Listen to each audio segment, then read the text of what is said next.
Hiranyakashipu is um, in rage after Lord Vishnu killed his brother Hiranyaksha, and Hiranyakashipu is in this mood of total destruction, aiming at Lord Vishnu and the Vedic culture that is based on worship of Lord Vishnu. Now, demons in general, as it is pointed out, are naturally fond of disastrous activities. And so Hiranyakashipu's followers, they acted upon the orders of Hiranyakashipu immediately. They are ready to vanquish all religious principles across the whole universe. So the scale at which these destructive activities were taking place is at a universal level, disrupting the course of all kinds of Vedic sacrifices that are performed by pious people, and disrupting the balance that is there in place, and disrupting the demigods who are maintaining the the normal course of the universal affairs. So you can see the details are described here. Hiranyakashipu says that I shall sever Vishnu's head from his body with my trident. I will then offer his blood to please Hiranyaksha, who loved to suck blood. Only that will bring me peace. And then, like branches of a tree cut off from their roots, the demigods will wither and die. While I'm killing Vishnu, you demons should go to the earth and destroy all those who are performing austerities, sacrifices, regulative vows, studying the Vedas, or giving in charity. If we weaken the demigods, then when Vishnu dies, they will also die. So this is the overall plan of Hiranyakashipu.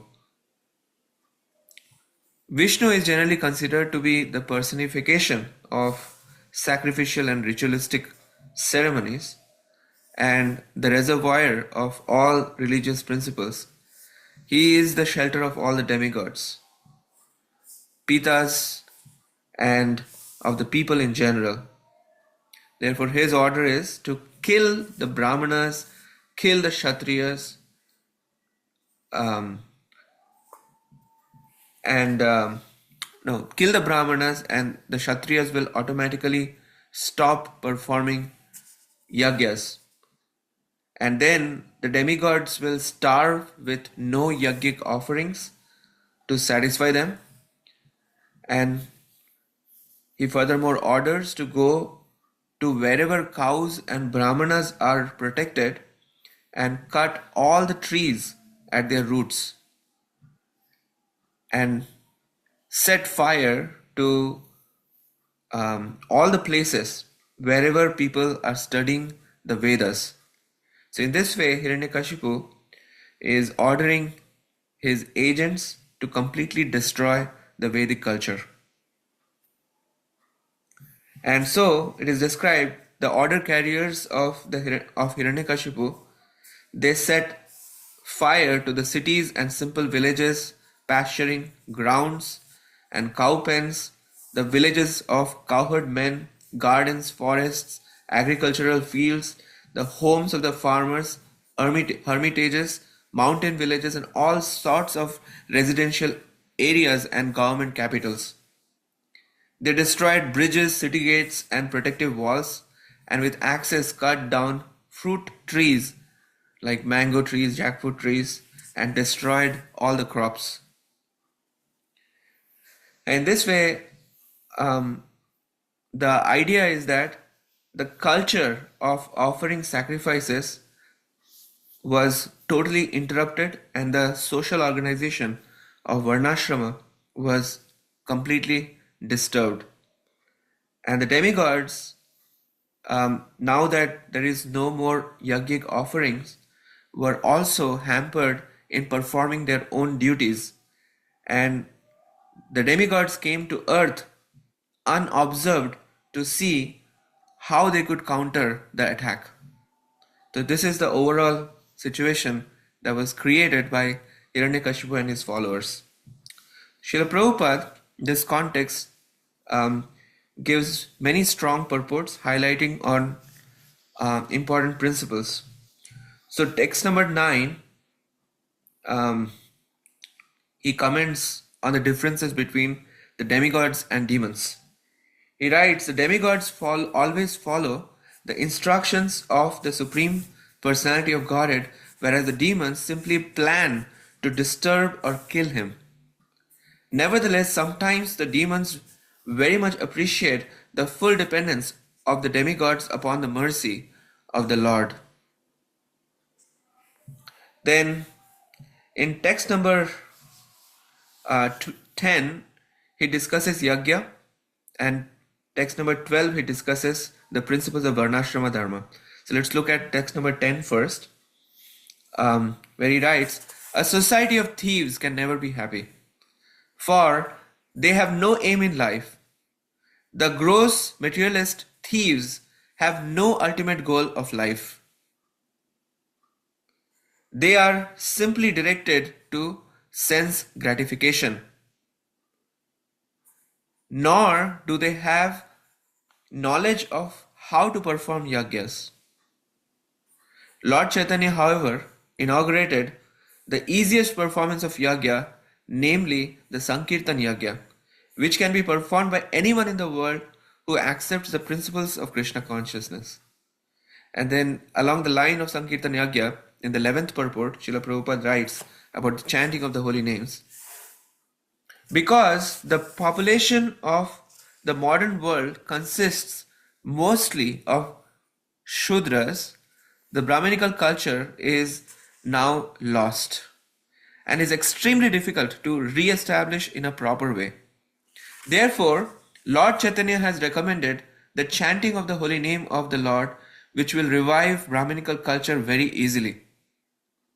The Krishna consciousness movement or the Hare Krishna movement has been inaugurated to revive Brahminical culture very easily so that people may become happy and peaceful in this life and prepare for elevation in the next.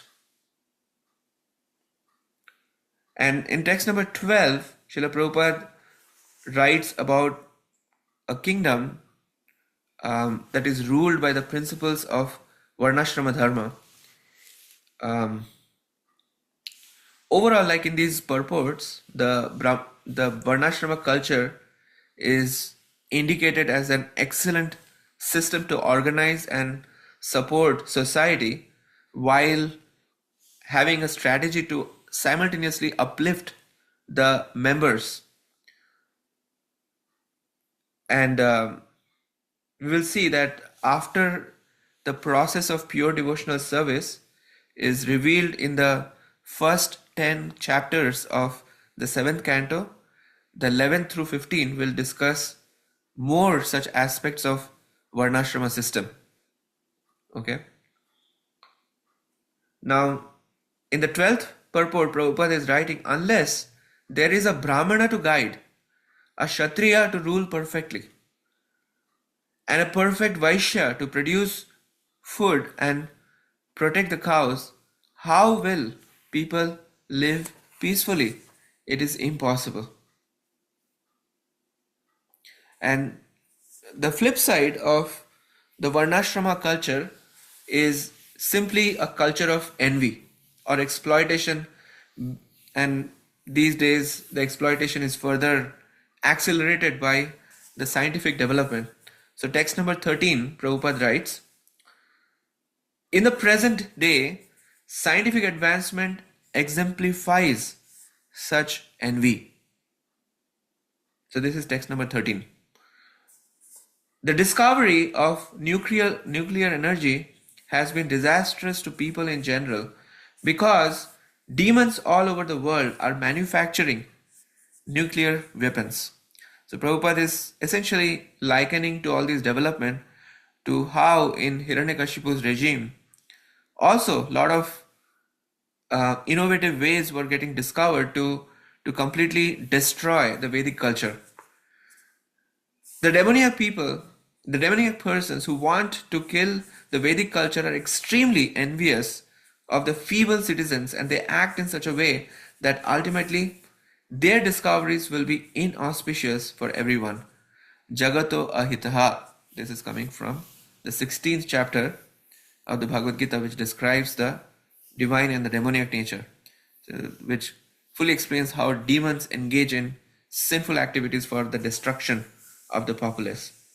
So Prabhupada always makes things contextual. That at the time of Hiranyakashipu's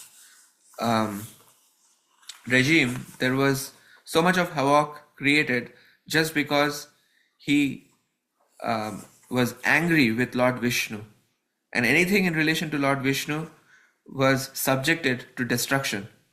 And in today's society also, we can find a lot of similar destructive activities that are going on, and that is because of lack of God consciousness.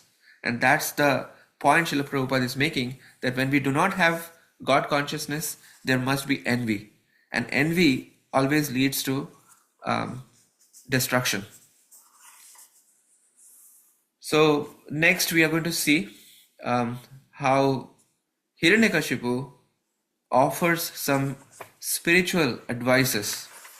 Okay, some very interesting spiritual advices Hiranyakashipu is going to offer, and that means that it is not just sufficient to know things. The ultimate test is how we apply. So anyways, we are going to see the detailed description of how Hiranyakashipu is consoling the wives, not wives, sorry, mother and his own sister-in-law, because Hiranyaksha had been killed, and he uses Vedic instructions to console them. So thank you very much. We will continue. Hare Krishna.